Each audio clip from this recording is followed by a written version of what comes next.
Hello everyone and welcome back to the Brookhurst Bulletin. On the 31st of March, the second school term drew to a close. Our school tried to spice things up by introducing an inter-house frolic lyric or Sunday. This event was to run from lunchtime all the way to the evening. As our school has a habit of occasionally rewarding talent, a closing assembly was held, and it was used as a small rewarding ceremony to recognize few of the outstanding students across various categories. The event ran for about 2 hours, and afterwards all students left the hall and poured into the schoolyard. Here, a bunch of games and sport activities were to take place. The games were all inclusive, as older as well as younger students were able to participate. Last of the event was the seniors round of musical chairs. Two members of each house were to come forth and represent their specific teams. The game started off calm and fun for everyone, but after a while, as expected, an argument arose between the teachers representing Willow and Cedar houses. It came about as a result of one of the competitors cheating. After a long battle between David and Goliath, Miss Gloria and Mr. Andrew, the game was nullified and they were on to the next event. For both the seniors and juniors, a sack race was held. Two races for each bracket were conducted. Some bonus rounds were held and the teachers participated, but unfortunately, our dear old Miss Afflin went down with a thud. Some say that she wanted to be down to earth. As for Miss Lydia K, turns out she's not good in sacks as she is in French, but not to worry, she crawled her way to the finish. To go along with the entertainment, an assortment of snacks from hot dogs, popcorn, and sandwiches and sodas was served. As SpongeBob raced, our competitors had to fill bottles using sponges also took place. Fortunately for students, the teachers also participated. Mr. Duncan, for the first time in forever, did not just hide behind the mic but also participated to aid his team. One step for him, a big leap for Seda that was. After all these moments of laughter, it was finally time to see how good our teachers were when it came to football. The students' round was dominated by a majority of our football team members. The teachers' round, on the other hand, was made one to live for. Turns out Mr. Chris' dribbling skills were running short.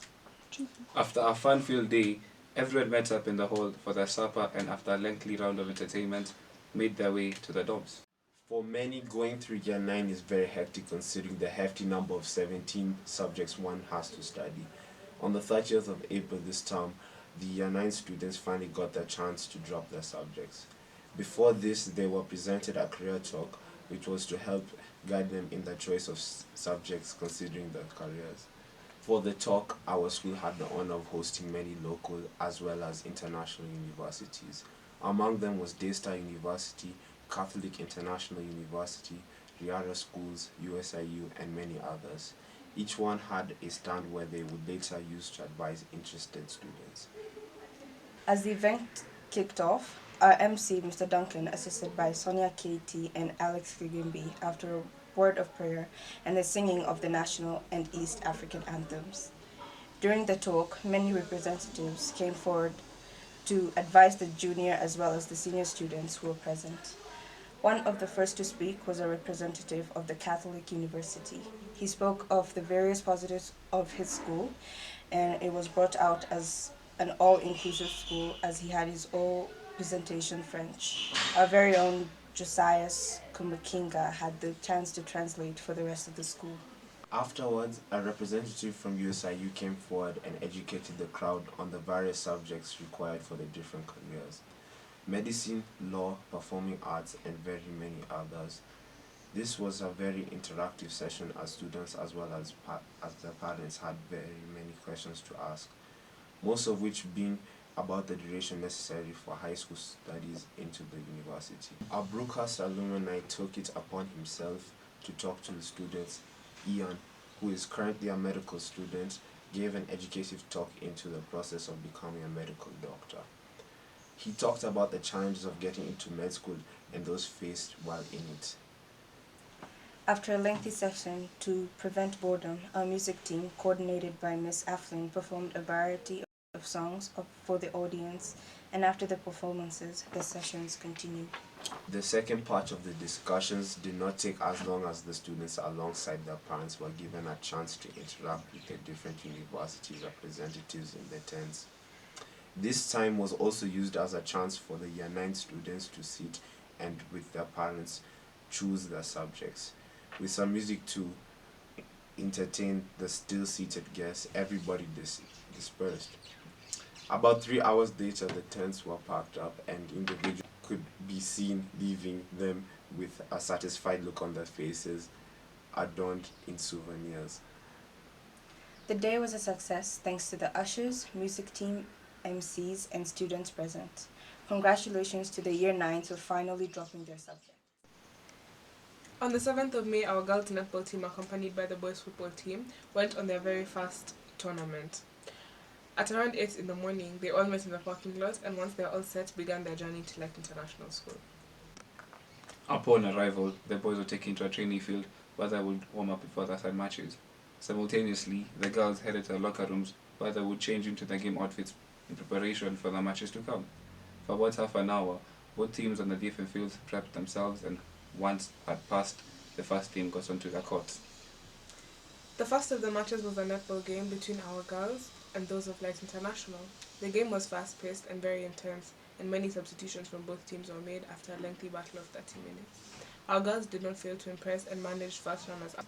Football team, on the other hand, also went on their first game, and as the game drew to a close, managed to come in a second. After a while of watching other games, our netball team prepared themselves for their second game against Aga Khan. This, compared to the first, was more exciting and unnerving.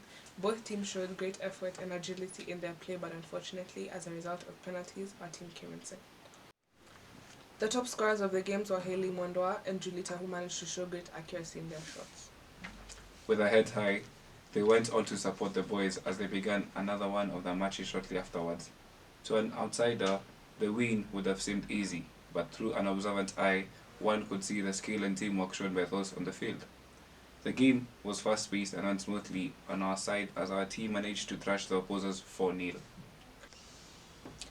The top scorer of the matches was Major Kolian, heavily supported by other scorers, William and Romeo, who managed an incredible goal that resulted in the other team aching in frustration. At that game for the boys, it was announced that the Brookhurst boys football team had managed to come in second in the whole tournament. After collecting their medals, both teams made their way to the bus where there was served lunch and refreshments. The teams made their way back to the school, jubilant and proud of their efforts. Many matches lie ahead, and we wish all our teams success as they train in their various sports. And finally, it is a great pleasure from us Journalism Club to congratulate one of our very own Vanessa Valerie for receiving Presidential Pupils Reward Scheme award from State House after emerging the best KCPE candidate in Kisumu County. Vanessa is one of the most exceptional journalists who writes for us the scripts that we read, and the club members were not surprised to find out she is now ranked at the top of an extraordinarily capable class of seniors. She also has keen interest in talent for physics, math, and scientific inquiry. Vanessa is a perceptive, sharp, quick individual with a high aptitude for written word. She is driven to understand how things work, and our patron entrusts her to compile stories on behalf of the club. Vanessa's personal strengths are as impressive as her intellectual accomplishments. She is an active, outgoing presence in class with a great sense of humor. She is the perfect person to get a group project rolling, but she also knows how to sit back and let others take the lead. Her cheerful nature and openness to feedback means she's always learning and growing as a learner. An impressive strength that will continue to serve her well in college and beyond. Vanessa is just a kind of driven, engaging, and curious student that has helped make our journalism club a lively environment and safe place to take intellectual risks. Congratulations, Vanessa Valerie.